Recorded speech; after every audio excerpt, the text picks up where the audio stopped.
예레미야 33장 1절부터 11절. 광고 하나 더 빠졌는데 잠시만 하나만 더 하겠습니다. 우리 노예가 무사히 잘 끝났습니다. 저는 안 갔고요. 우리 장로님께서 저희 교회 대표로 가셨는데 우리 나장로님께서 노예에서 중한 직책을 맡으셨습니다. 장로님 위해서도 기도 좀 많이 해주시기를 부탁을 드립니다. 장로님 뭐 맡으셨죠? 네, 장로 부노회장을 맡으셨습니다. 우리 장로님 위해서 기도 많이 해주시길 부탁을 드립니다. 많은 목사님들이 저한테 전화하셨더라고요. 장로님 잘 좀 섬기라고. 네, 그래서 장로님 잘 섬기기로 그렇게 했습니다. 여러분께서 기도 많이 해주시기를 부탁을 드립니다.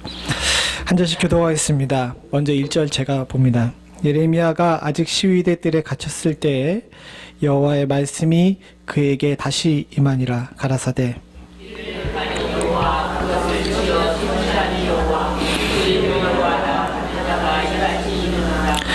너는 내게 부르짖으라. 내가 내게 응답하겠고 내가 알지 못하는 큰 비밀한 일을 내게 보이리라.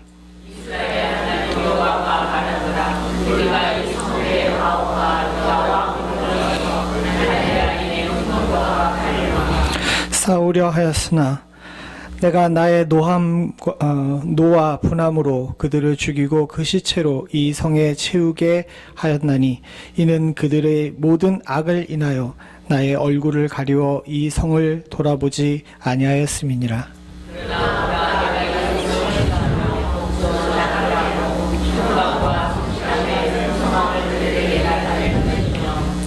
내가 유다의 포로와 이스라엘의 포로를 돌아오게 하여 그들을 처음과 같이 세울 것이며 그래서 정하게 하여 그들의 세계를 범하여 모든 죄악을 이 성읍이 세계 열방 앞에서 내게 기쁜 이름이 될 것이며 찬송과 영광이 될 것이요 그들은 나의 이 백성에게 베푼 모든 복을 들을 것이며 나의 이 성읍에 베푼 모든 복과 모든 평강을 인하여 두려워하며 떨리라. 나 여호와가 이같이 말하노라.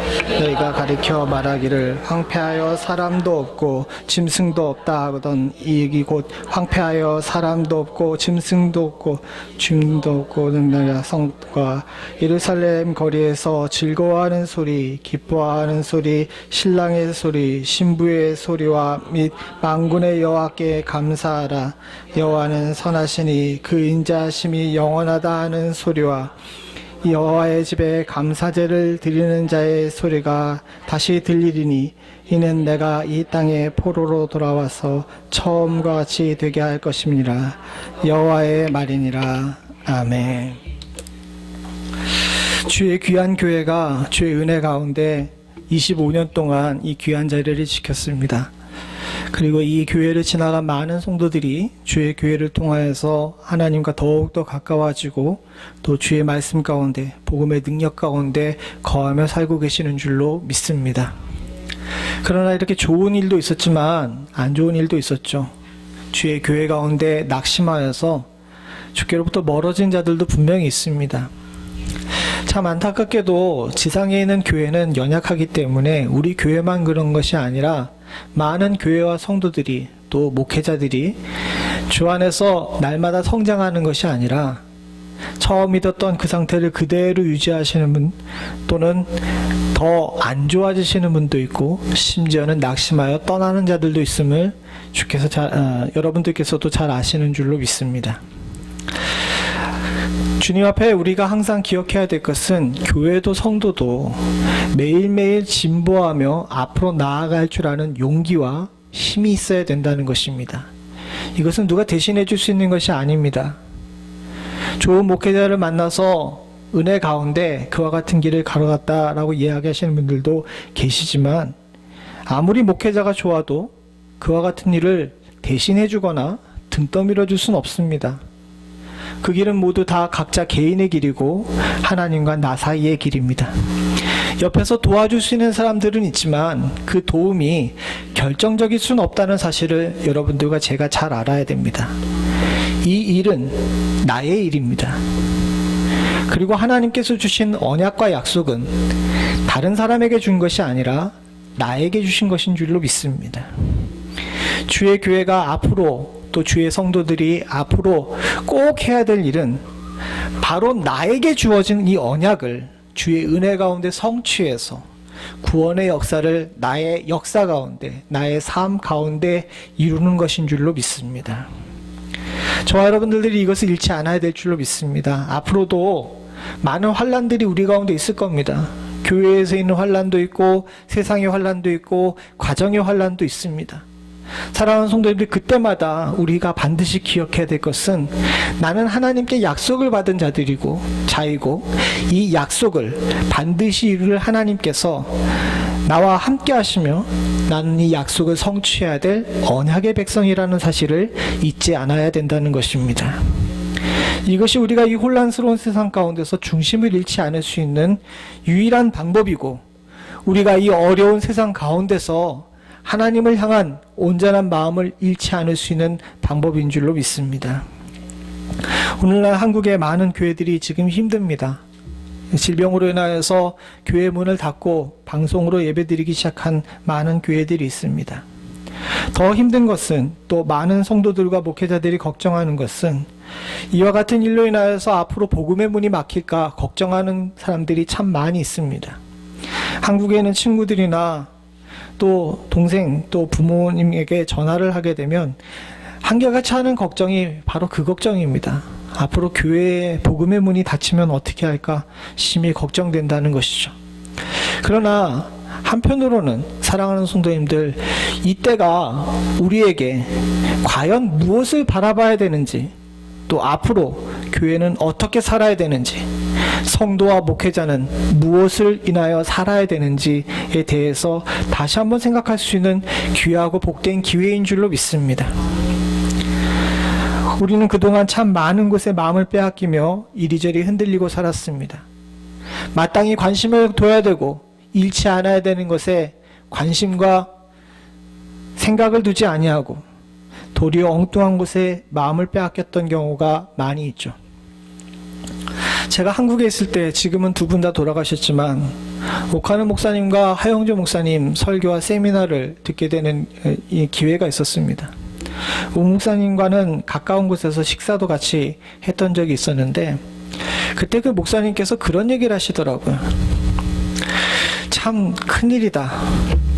교회가 바라봐야 될 곳을 바라보지 못하고, 성도가 바라봐야 될 곳을 바라보지 못하는 현실이 참 힘들고 어렵다라는 이야기를 하시더라고요. 제가 정확한 워딩은 기억하지 못하지만 그와 같은 내용으로 말씀을 하셨는데, 그 얼마 후에 세미나가 있어서 하영조 목사님 말씀을 들었는데, 그 목사님도 똑같은 고민과 걱정을 하시더라고요. 근데 어린 시절이었던 그때 저는 잘 이해할 수가 없었습니다. 한국의 강북과 강남의 가장 큰 교회는 하영조 목사님의 온누리 교회, 또 오카노 목사님의 사랑의 교회였어요. 세속적으로 보게 되면 가장 큰 교회, 많은 성도들과 가장 금싸라기 땅에 큰 교회를 목회하고 있는 목사님들이 걱정하고 있는 것이 방향을 잃었다는 것, 바라봐야 될 곳을 바라보지 못하고 있다는 것에 대한 탄식이었습니다. 시간이 지난 다음에서야 왜 그 귀한 목사님들이 그런 걱정과 고민을 했는지에 대해서 조금씩 알게 되더라고요. 사랑하는 성도님들, 우리가 얼마를 신앙생활하고 얼마나 많은 성취를 이루었는지가 중요한 것이 아니라 어디를 제대로 바라보고 그 길을 제대로 따라가고 있는지가 중요한 시대에 살고 있음을 저와 여러분들이 잊지 않아야 될 줄로 믿습니다. 그래서 오늘은 이 예레미야서 33장을 통하여서 주께서 우리에게 바라시고 소원하는 바, 그리고 우리에게 주신 목표와 따라가야 될 길, 그리고 우리가 얻어야 될 그 약속의 성취에 대해서 다시 한번 살펴볼 수 있는 은혜가 있기를 간절히 소원합니다. 우린 모두 언약의 백성입니다. 언약의 백성이라는 것은 무엇이냐면 하나님께 약속을 받은 자들이라는 거죠. 이 약속을 받은 자들은 해야 될 몇 가지가 있습니다. 이것을 잘 안 하기 때문에 오늘날 교회와 성도들이 길을 잃고 방황하는 것이라고 할 수 있죠. 그 첫 번째는 뭐냐면, 따라해 보죠. 같이 봅니다. 시작. 언약을 이해하라. 제가 조금 전에 말씀드린 것처럼 우리는 약속을 받은 백성들입니다. 근데 참 안타깝게도 무슨 문제가 있냐면 약속을 받은 우리들이 약속을 잘 몰라요. 이게 가장 큰 우리들의 문제입니다. 사랑하는 성도님들, 하나님께서 여러분들에게 주신 약속은 무엇입니까? 아이고, 언약의 백성이라고 그랬는데 약속이 뭐냐고 물어보니까 대답을 못합니다. 이 물음에 대해서 대답을 잘 하는 것이 중요하긴 하지만 사실 대답을 하기가 쉽지가 않아요. 왜냐? 오늘 우리가 읽었지만 2절과 3절에 이런 말씀을 하십니다. 특별히 3절을 제가 다시 읽어보죠. 너는 내게 부르짖으라. 내가 내게 응답하겠고 내가 알지 못하는 크고 비밀한 일을 내게 보이리라. 이 예레미야서 33장만은 그런 것이 아니라 성경의 많은 부분에서 이 구원의 능력, 언약을 얘기하면서 비밀이라는 단어를 씁니다. 왜 그럴까요? 사실 오늘 우리가 함께 읽은 본문을 이해하기 어려운 본문이 아닙니다. 물론 옛날 구어체로 쓰여졌기 때문에 이 본문 그대로를 잘 이해하기는 쉽진 않지만 좀 쉽게 쓰여진 쉬운 성경이나 표준 세번역이나 이런 것들을 읽게 되게 되면 그냥 읽어가면서 무슨 얘기하는지 알아요. 그리고 성경의 많은 부분에도 그렇습니다. 누구든지 예수를 믿으면 구원을 얻으리라. 이게 어려워요? 어렵지 않습니다. 복음도 주께서 말씀하신 약속도 사실은 그렇게 어려운 것이 아닌데 성경은 내가 너에게 크고 놀라운 비밀을 보여주리라 라는 이야기를 구약도 신약도 누차 반복합니다. 왜 그럴까요? 문자로 읽어서 그리고 머리로 이해해서 받아들일 수 있는 것이 언약이 아니기 때문에 그렇습니다. 왜 언약이 비밀이냐 하면 읽어도 그걸 깨닫지 못하고 봐도 보지 못하고 들어도 듣지 못하는 것이 언약이기 때문에 그렇죠. 성도는 주님 앞에 사는 날 그 긴 시간 동안 이 언약의 비밀을 이해하려고 노력할 줄 아는 사람이어야 합니다. 하나님께서 우리에게 주신 큰 약속이 있습니다. 누구든지 예수를 믿으면 구원을 얻으리라. 이 약속이 바로 우리들에게 주신 가장 큰 약속인 줄로 믿습니다. 그러나 사랑하는 성도님들 개개인에게도 하나님께서 주신 약속이 있습니다. 이 약속은 개인적인 약속입니다.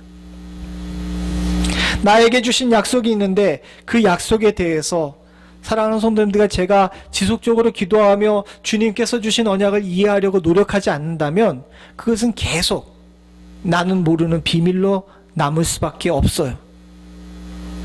예레미야는 어려운 가운데 있었습니다. 나라를 잃을 상황이었어요.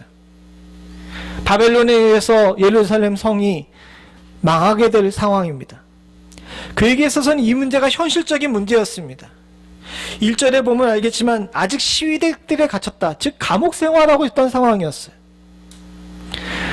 성 밖에서는 바벨론의 군대가 들어오고 성 안에서는 예레미야가 예언한 일로 인하여서 권력자들에게 손가락질 당하는 그런 상황이었습니다.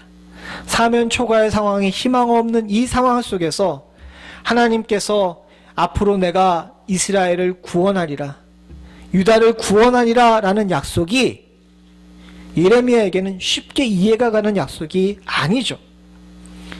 그래서 오늘 주님께서는 다시 이야기합니다. 들어라. 내가 부르짖고 기도하게 되면 내가 너에게 앞으로 있게 될 비밀한 일을 너에게 보여줄 것이다 라고 이야기하고 있습니다. 성도는 주께서 이야기하시는 이 귀한 비밀을 지속적으로 궁금해하고 오늘 본문에 나온 것처럼 부르짖어 간구하며 알게 해달라고 주님 붙드는 자들인 줄로 믿습니다. 오늘날 많은 교회들이 모이는 데는 힘씁니다. 모여서 주께서 주신 약속을 궁금해하지 않는다면 그냥 모이는 장소밖에는 되지 않습니다.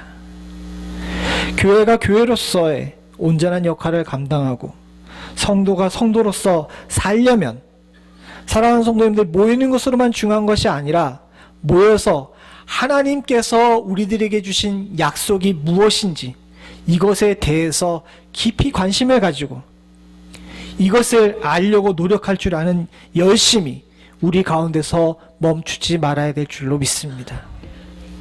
또한 사랑하는 성도님들, 오늘 이 2절부터 3절을 표준세 번역으로 읽어보기를 원합니다. 같이 한번 보죠. 2절부터 3절입니다. 시작.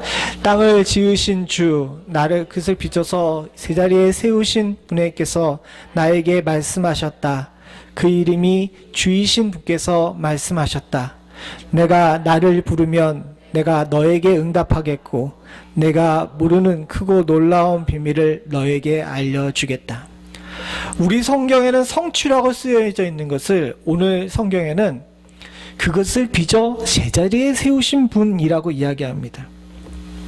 우리 성경에 2절에 보게 되면 이를 행하시는 여호와, 그것을 지어 성취한 여호와라고 나와 있는 부분이 땅을 지으신 주, 그것을 빚어 제자리에 세우신 분이라고 표현되어 있는 것이죠. 사랑하는 성도님들, 언약의 본질은 무너져 있던 것을 어떻게 하는 것? 빚어서 제자리에 세우시는 겁니다. 하나님께서 우리들에게 주신 언약의 본질이 바로 그것입니다. 무너진 우리를 다시 세우는 것입니다. 육신에 무너진 부분, 영적으로 무너진 부분, 삶에 무너진 부분을 빚어서 세우시기를 원하시는 분이 하나님이십니다. 주님께서는 우리의 망함을 원하지 않으세요. 사랑하는 성도님들, 우리가 언약을 이해할 때 깊이 묵상해야 될 것은 하나님은 내 편이시고 나를 잘되게 하시기 위하신 분이라는 사실입니다. 그런데 한 가지 우리가 기억해야 될 것이 있어요. 무엇이냐면 내가 원하는 방법대로가 아닌 하나님께서 가장 크게 바르게 원하시는 방법이라는 거죠. 어느 아이가 있었습니다. 자전거가 무척 갖고 싶었어요. 5살 난 아이였지만 형들이 자전거를 타고 가는 것을 볼 때 너무너무 부러웠습니다. 그래서 아버지 어머니를 졸라요. 아빠, 나 저 자전거 갖고 싶어. 하도 조르다 보니까 이 아버지가 이 아이를 데리고 자전거점에 가봤습니다. 갔더니 온갖 예쁜 자전거들이 있어요. 특별히 아이들이 타고 다닐 수 있는, 5살 아이들이 타고 수 있는 자전거들이 이렇게 몇 개 있었습니다. 이 아이가 너무 좋아가지고 이 자전거 위에 올라타보고 아빠 이거 이러는 거예요. 아버지가 보니까 딱 봐도 좋아요. 그리고 아이한테 딱 어울릴 것 같아요. 근데 이 아버지는 조금 가난했어요. 그래서 아이한테, 그래, 네 생일도 가까우고 크리스마스도 가까우니까 아빠가 한번 생각해 볼게 라고 이야기했습니다. 아이는 마음속에 아빠가 약속했으니까 이번 돌아오는 내 생일에는 자전거가 생길 거야 라고 생각을 했죠. 그런데 생일이 왔어요. 아버지가 자전거를 선물로 줬을까요, 안 줬을까요? 자전거를 선물로 못 받았어요. 그날 아침에 깨어나는데 아버지가 책을 내미는 겁니다. 이 아이는 너무 실망했어요. 아버지에 대한 신뢰가 깨지고 아버지가 믿기까지도 합니다. 왜 자전거를 안 주냐는 거죠. 불평과 불만에 입이 이만큼 나온 아들은 아버지와 며칠 동안 대화도 안 합니다. 시간이 조금 더 지났습니다. 이 아이가 6살이 되고 그 6살이 된 부활절에 아버지가 이 아이에게 부활절 선물로 자전거를 줬어요. 이 아이가 아버지한테 이 자전거를 받으면서 너무 기뻐하면서도 아버지한테 물어봤습니다. 나 아빠한테 실망했었는데 이렇게 지금 자전거 사줘서 고마워. 근데 왜 내 생일 때는 자전거를 안 사줘서? 그때 아빠가 약속했잖아 라고 이야기를 한 거예요. 그랬더니 아버지가 이런 얘기를 합니다. 난 너에게 그렇게 약속한 적이 없는데.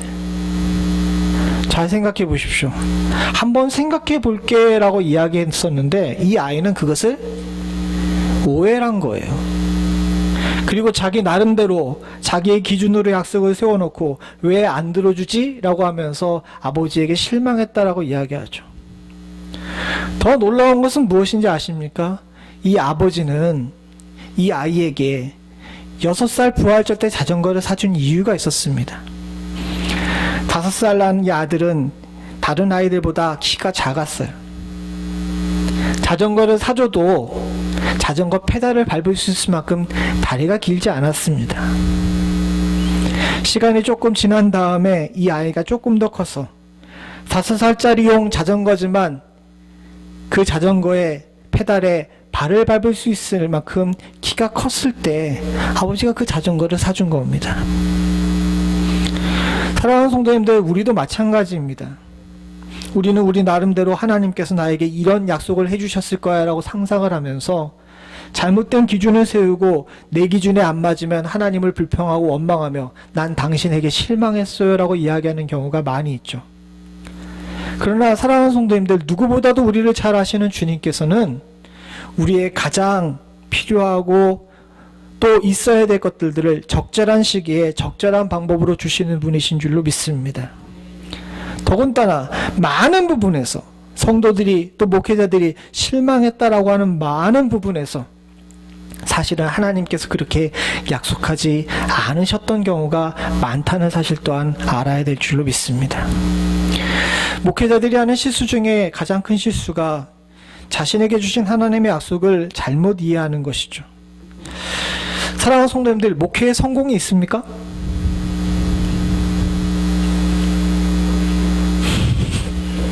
목회의 성공은 없어요. 그런데 모든 목회자들은 하나님께서 나에게 소명을 주실 때 성공한 목회를 허락하셨다라고 생각을 합니다. 그리고 성공한 목회의 기준을 자기 나름대로 세우죠. 성공한 목회 ABC라 그러는데 그 ABC가 뭔지 아십니까? 많은 성도, 빅처치, 그 다음에 캐시예요. 뭔 얘기인지 아시겠어요? 성도가 많고 교회가 크고 재정이 풍부하게 되면 성공한 목회를 했다라고 생각을 합니다. 하나님께서 언제 그렇게 약속을 하셨죠? 그런데 그걸 안 들어주게 되면 하나님, 나 목회 때려치워야 될지도 모르겠습니다 라고 이야기하면서 하나님께 자꾸 도전하는 경우가 많아요. 제가 목회자이기 때문에 목회자의 예를 들었지만 사랑하는 성도님들, 우리의 삶 속에서도 참 많은 부분에 언약을 잘못 이해해서 하나님께 엉뚱한 짓을 하는 경우가 많다는 사실을 잊지 않으셔야 될 줄로 믿습니다. 따라서 우리는 항상 하나님께서 내게 주신 약속이 무엇인지를 이해하기 위해서 노력할 줄 아는 자세가 필요한 줄로 믿습니다. 두 번째로 같이 한번 읽어보죠. 같이 봅니다. 시작. 언약의 규칙을 이해하라. 언약을 이해했으면 이 언약을 성취할 수 있는 규칙이 있다는 사실도 이해해야 합니다. 약속을 했을 때에는, 성경의 약속에는 두 가지 규칙이 있어요. 오늘 본문의 6절부터 9절인데 이건 읽진 않겠지만 한 가지 확실한 것이 있습니다. 여기 보게 되면 나라는 단어가 굉장히 많아요. 그죠? 보라, 내가 이 성을 치료하리라. 내가 유다의 포로와 이스라엘 포로를 돌아오게 하며 또 내가 그들을 내게 범한 그 모든 죄악에서 정하게 하며 라고 이야기하는데, 여기에 내가가 누굽니까? 하나님이세요. 예루살렘 성 거민은 하나님 앞에서 제대로 한 일이 아무것도 없었습니다. 그런데 하나님께서 어떻게 하십니까? 하나님께서 주체적으로 그들을 향해서 은혜를 베푸십니다. 언약의 규칙의 첫 번째 여러분들 이해하셔야 될 것은 무엇이냐면, 모든 언약을 이루시고 성취하시는 주관자는 하나님이시라는 겁니다. 즉 약속을 이루는 방법도, 약속을 이루는 시간도, 약속을 이루는 성취의 그 정도도 다 누구의 것이에요? 하나님의 것입니다. 우리는 다 아시는 것처럼 예수님께서 하신 비유를 알고 있습니다. 한 사람이 포도원의 일꾼을 구합니다. 아침에 일찍 나와서 일하는 사람, 또 이 사람이 포도원 주인이 나가 봤더니 오전에 놀고 있는 사람이 있어요. 그리고 데리고 들어옵니다. 그와 같이 점심에도 또 오후에도 일꾼들을 부르죠. 그리고 나서 임금을 정산하는 그때에 여러분들 다 아시는 것처럼 이 포도원 주인은 모든 일꾼들에게 일찍 들어왔던 늦게 들어왔던 동일한 임금을 주십니다. 일찍 들어왔던 사람이 불평하죠. 왜 나한테는 이렇게밖에 안 주냐고.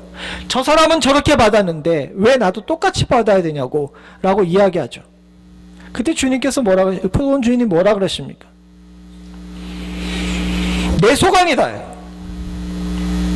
사랑하는 성도님들, 언약의 규칙, 바로 이것을 잊지 말아야 됩니다. 언약을 이루시는 분 주님이시고 언약을 이루시는 방법을 택하시는 분도 오로지 하나님 한 분뿐이신 줄로 믿습니다. 우리는 성경에서 종종 주인공을 착각하는 경우가 있습니다. 이 말씀의 주인공이 누굽니까? 하나님이세요. 근데 종종 내가 주인공이 되고 싶어 하는 경우가 많이 있습니다. 하나님과 여러분 사이에 지금 써나가고 있는 구속의 역사의 주인공은 누구일까요? 하나님이시라는 사실을 잊지 말아야 됩니다. 자꾸 이 일의 주인공이 나라고 생각하는 경우가 생기기 때문에 낙심하고 시험에 듭니다. 이것을 잊지 않아야 주 안에서 우리가 온전한 언약의 성취를 얻을 수 있는 줄로 믿습니다.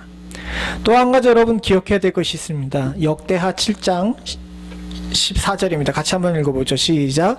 내 이름으로 일컫는 내 백성이 그 악한 길에서 떠나 스스로 겸비하고 기도하여 내 얼굴을 구하면 내가 하늘에서 듣고 그 죄를 사하고 그 땅을 고칠지라. 사랑하는 성도님들, 죄를 사하고 땅을 고칠지라가 하나님의 약속입니다. 그런데 그 전에 뭐가 필요하죠? 예, 스스로 겸비하여 기도하고 얼굴을 구해야 됩니다. 성경의 많은 부분에서 언약의 규칙은 조건 충족이 필요합니다. 그냥 선물로 주는 것 같지만 많은 부분에서는 하나님께서 무엇 못하면 무엇 못하리라 라고 말씀하고 계시죠. 근데 우리는 다 어떻게 받기를 원해요? 공짜를 받기를 원합니다. 여러분 공짜를 많이 좋아하게 되면 저처럼 돼요. 절대로 그래서는 안 됩니다. 성경에서는 분명히 주님께서 무엇 못하면 무엇 못하리라 라고 이야기했습니다. 그런데 오늘날 많은 성도들이 그리고 많은 교회와 목회자들이 공짜를 좋아합니다. 성경은 다 읽어야 됩니다.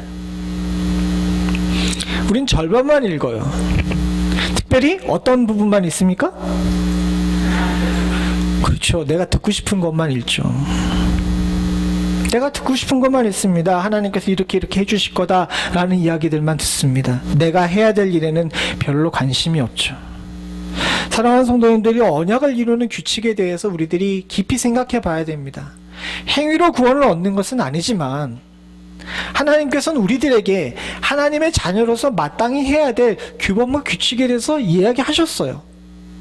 그리고 구원 얻는 것과는 별개로 복받는 데는 복받는 이유가 있는 겁니다. 이건 제 얘기가 아니라 성경에 나와 있는 이야기입니다. 근데 많은 사람들이 복을 못 받는 이유는 잘못된 것을 구할 뿐만 아니라 하나님께 복받을 만한 행동을 하지 않기 때문에 그렇죠. 헤럴드 앤 프레스비터라는 곳에서 나왔던 이야기입니다. 아주 옛날 이야기이긴 한데 어떤 사람이 아버지와 무척 관계가 안 좋았어요. 그래서 아버지와 툭 하면 싸웠습니다. 막 싸우다가 결국은 이 아들이 소리를 꽥 지르고 내가 집을 나가고 말지 그러고서 아들이 집을 나가버렸어요. 그리고 아버지와 연락을 단절했습니다. 근데 시간이 지난 다음에 이 아버지가 돌아가셨어요. 유언장을 개봉해야 되는데 이 아버지의 유언 중에 하나가 무엇이냐면 모든 자녀들이 다 있는 자리에서 유언장을 개봉하라라는 거였습니다. 다른 자식들은 다 연락이 됐는데 이 아들, 아버지한테 소리 꽥 지르고 난 다시 아버지 안 봐! 하고 나갔던 이 아들을 이 없으면 이 유언장을 개봉할 수가 없겠죠. 그래서 많은 형제 자매들이 이 수소문하고 수소문해가지고 결국은 이 아들을 찾아서 유언장을 개봉하는 장소에 데려다 놨습니다. 그리고 변호사 입회하에서 유언장을 개봉했어요. 이 아버지가 아마 부자였던가 보죠. 유언장을 개봉했는데 개봉해가지고 첫 번째 이렇게 나오는 구절부터 이 아버지한테 소리 꽥 지르고 나간 아들에 대해서 훈계가 막 적혀 있는 겁니다. 난 너를 사랑해서 그랬는데 네가 나한테 어떻게 이렇게 소리 꽥 지르고 나갈 수 있느냐 막 이러면서 막 이런 얘기를 한 거예요. 그리고 그 아들이 평상시 아버지 마음에 안 들었던 일들 이야기합니다. 넌 왜 자꾸 술을 먹었니? 넌 왜 자꾸 엉뚱한 짓 하고서 허랑방탕하게 사니 막 이런 얘기 했으니까 거기 앉아있던 그 아들이 어떻게 되겠습니까? 내가 이럴 줄 알았어. 아버지는 결국 똑같아. 그러면서 박차고 팍 나가버린 거예요. 시간이 한 3년 정도 지났는데 형제들이 또 이 도망가던 아들을 찾았습니다. 찾은 이유가 있었습니다. 아버지가 유언장의 앞부분에는 그 아들에 대해서 염려와 걱정과 잔소리를 쭉 썼는데 마지막에 중요한 구절이 있었는데 이 구절을 이 아들이 못 듣고 박차고 나간 거예요. 그 마지막에 구절이 뭐였을까요? 그래도 내가 사랑하는 아들이니 너에게 300만 불을 물려주겠다 였습니다. 이걸 못 듣고 박차고 나가버린 거예요. 사랑하는 성도님들, 우리도 종종 이런 경우가 많이 있습니다. 성경을 반만 알아요. 그러다 보니까 정말 알아서 그것을 통하여서 복받아야 될 그런 부분에 대해서 잘 모르는 경우가 많이 있습니다. 왜 우리의 삶 가운데, 우리 교회 가운데 능력과 언약의 성취가 없는지 아십니까? 목회자도 그렇고 성도도 그렇고 자기가 듣고 싶은 얘기에만 관심이 많고 반만 아는 경우가 많기 때문에 그렇습니다. 역대하 7장 14절을 제가 대표 구절로 택한 이유가 있습니다. 성경의 많은 부분에 저와 같은 형식의 구절이 나와 있는데 특별히 저 구절을 택한 것은 저 구절이 유명한 것이기도 하지만 사랑하는 성도님들, 저 구절의 구조를 보십시오. 저 구절에서 좋은 거는 어디예요? 여러분이 딱 듣기에 좋은 구절은 어디입니까? 맨 끝에 있는 한 줄이죠. 그 죄를 사하고 그 땅을 고칠지랍니다. 근데 저 구절에선 위에 있는 석 줄이나 해야 될 일이 있어요. 많은 사람들은 땅을 고친다는 이야기, 죄사한다는 이야기만 관심이 있습니다. 그러나 주께서는 더 많은 부분에 우리가 주 안에서 성결하게 사는 일에 관심이 있다는 사실을 잊지 않으셔야 될 줄로 믿습니다. 마지막으로 사랑하는 성도님들, 언약을 성취하기 위해서는 이것 세 단계를 넘어가야 됩니다. 같이 한번 읽어보겠습니다. 시작. 순종으로 성취하라. 성경엔 두 아주 유명한 사람이 나옵니다. 한 사람은 창세기 22장 16절부터 17절에 나와 있는 여러분들이 다 잘 아시는 아브라함이에요. 아브라함은 자신의 아들을 드리라는 하나님의 명령을 어떻게 하셨습니까? 순종했습니다. 그랬더니 16절부터 17절의 이야기를 주께서 주십니다. 같이 한번 읽어봅니다. 시작. 가라사대 여호와께서 이르시되 내가 너를 가리켜 맹세하노니 내가 나같이 행하여 내 아들 내 독자를 아끼지 아니하였은즉 내가 내게 큰 복을 주고 내 시로 크게 성하여 하늘의 별과 같고 나들가의 모래가 같게 하리니 내 시가 그 대적의 문을 얻으리라. 사랑하는 성도님들, 오늘 이 본문을 잘 보게 되면 내가 이같이 행하여 내 아들 내 독자를 아끼지 아니하였은즉 이 조건이 있습니다. 즉 순종하였더니 하나님께서 17절에 복을 주신 거죠. 근데 우리가 잘 생각해 봐야 될 것은 22장 전에서는 하나님께서 아브라함에게 복을 이야기하시면서 내 자손이 하늘의 별과 같고 바닷가의 모래 같을 거라는 이야기를 하셨습니다. 여기까지는 22장 전과 동일해요. 그런데 하나님 앞에 이삭을 드림으로 말미암아 하나님 말씀에 순종함으로 말미암아 한 구절이 더 붙었습니다. 그게 뭡니까? 그 대적의 문을 얻으리라가 더 붙었어요. 17절 마지막에 그것이 더 붙었죠? 내 씨가 그 대적의 문을 얻으리라, 이것이 붙었습니다. 사랑하는 성도님들, 순종의 언약의 성취의 마침표는 순종이에요. 이 순종할 때에 그 약속된 것들이 마지막으로 온전히 이루는 것을 우리가 보게 됩니다. 반대의 일도 있습니다. 민수기 20장 24절을 같이 한번 읽어보죠. 같이 봅니다. 시작. 아론은 그 열조에게로 돌아가고 내가 이스라엘 자손에게 준 땅에는 들어가지 못하리니 이는 너희가 무리바 물에서 내 말을 거역한 영곤이라. 하나님께서 아론과 모세를 불러가지고 아론 너는 죽고 모세 너는 어떻게 된다고요? 가나안 땅에 못 들어갈 거다라고 이야기합니다. 왜냐? 무리바 물에서 하나님 말씀을 순종하지 않았어요. 모세 시대 당시에, 출애굽 당시에 언약을 제일 잘 이해한 사람이 누구였을까요? 모세였어요. 그리고 언약의 규칙을 잘 이해해서 그 규칙대로 살려고 노력한 사람 중에 최고는 누구였을까요? 모세였어요.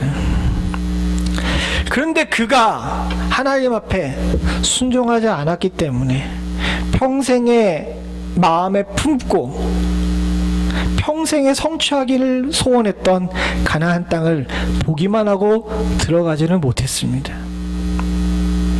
사랑하는 성도님들, 우리가 이 일을 두 가지를 잘 비교해 봐야 될 줄을 믿습니다. 여러분 모두가 다 언약의 성취를 얻어서 하나님께서 주시는 복을 누리시기를 원하시죠? 아멘 하셨으니까 다 받으실 줄로 믿습니다. 이를 위해서 저와 여러분들이 해야 될 아주 중요한 것은 알고 규칙대로 잘 살아도 마지막에 순종하지 않으면 눈으로 보고 얻을 수 없다는 이 안타까운 현실을 여러분들이 꼭 기억하셔야 될 줄로 믿습니다. 사랑하는 성도님들, 요한복음 1장에 보게 되면 나사로가 다시 살아나는 이야기가 나옵니다. 다 아시는 것처럼 나사로가 죽었어요. 그리고 주님께서는 늦게 그곳에 도착합니다. 주님을 맞으러 온 마르다는 주님께 이야기합니다. 당신이 여기 계셨으면 안 죽었을 겁니다. 통분하고 애통하는 마음으로 주님께서 나사로가 어디 묻혔느냐고 물어보십니다. 그래서 많은 사람들이 나사로가 묻힌 무덤으로 예수님을 인도하죠. 11장 39절에 보게 되면 예수님께서는 주변에 둘러선 사람들을 향하여서 이렇게 얘기하십니다. 돌을 옮기라. 그랬더니 마르다가 다시 나와서 이야기합니다. 주님, 이미 죽은 지 나흘이 지났기 때문에, 4일이 지났기 때문에 냄새가 납니다. 뭐 하라는 거예요? 돌 치우지 말라는 이야기죠. 그러나 주께서는 40절에 이야기하십니다. 내가 하나님을 믿으니 나의 말대로 돌 치우라. 여러분은 그 이야기의 결론은 다 아십니다. 그 돌을 치웠더니 어떻게 됩니까? 나사로가 다시 살아나서 일어나 주님을 영접하게 되죠. 참 많은 사람들이 언약을 알고 있습니다. 마르다가 주님을 몰랐을까요? 잘 알고 있었습니다. 그랬기에 그가 주님께서 여기 계셨으면 안 죽었을 겁니다 라고 얘기하는 그런 믿음 가지고 있었어요. 근데 마지막 결정적인 순간에 우리는 자꾸 주님에게 토를 답니다. 돌을 옮기라 그랬으면 어떻게 해야 돼요? 근데 뭐라고 얘기해요? 냄새가 나니까 안 되겠는데요. 사랑하는 성도님들, 알면 뭐합니까? 그리고 주의 규칙을 잘 이해하면 뭐합니까? 저도 그렇고 여러분들도 그렇고 마지막 결정적인 순간에 돌을 옮기는 일을 잘 못하는 경우가 있다는 사실을 잊지 않으셔야 될 줄로 믿습니다.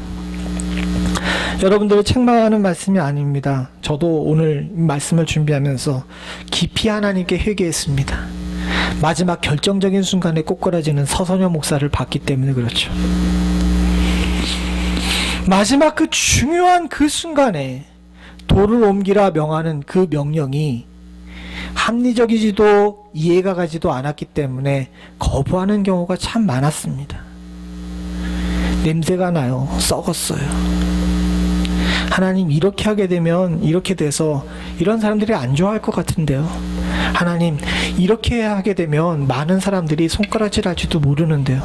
하나님, 이렇게 하면 제가 너무 피곤한데요. 근데 주님께서는 돌을 옮기는 자와 함께 하셨습니다. 그리고 돌을 옮기는 자에게 기적을 허락하셨습니다. 저와 여러분들도 순종함으로 마지막 그 부분, 돌을 옮기는 부분에까지 이르실 수 있기를 간절히 소원합니다. 같이 기도하시겠습니다. 아버지 하나님, 주께서는 우리가 믿음 안에서 성취하기를 원하시는 줄로 믿습니다. 이 언약의 귀한 일을 성취하기 위해서 하나님 말씀을 알아가는 일에 열심을 낼 수 있도록 주님 도와주시옵고, 주께서 주신 규칙을 잘 이해해 나갈 수 있도록 주님 도와주시며, 무엇보다도 순종할 줄 알게 하여 주시옵소서. 다 이루고서도 마지막 순종의 도를 옮기지 못하여 기적을 맛보지 못하는 수없이 많은 사람들을 우리 주변에서 찾아보게 되는데, 아버지 하나님, 주여 저희들은 그런 자들이 되지 않을 수 있도록 도와주시옵고, 주께서 명령하실 때 순종함으로 말미암아 언약의 성취를 완성할 줄 아는 자들 될 수 있도록 주님 도와주시옵소서. 주의 귀한 교회에게도 동일한 복을 허락해 주시기를 간절히 소원합니다. 주여, 주의 귀한 교회 가운데 주의 말씀을 귀하게 여기며 온전히 따르며 순종할 줄 아는 지혜를 갖게 하여 주시옵고, 하나님 말씀 이외에 그 어떤 것도 마음에 품지 않게 하여 주시옵소서. 주께서 진정 원하시는 것은 내 주관도, 내 뜻도, 내 생각도, 내가 알고 있는 상식도 아닌 오로지 주님께서 명하시는 명령에 따라 순종하는 자를 찾으시는 줄로 믿습니다. 아버지 하나님, 우리가 바로 그런 자들 될 수 있도록 주님 도와주시옵소서. 모든 말씀 예수님의 이름으로 간절히 기도드리옵나이다.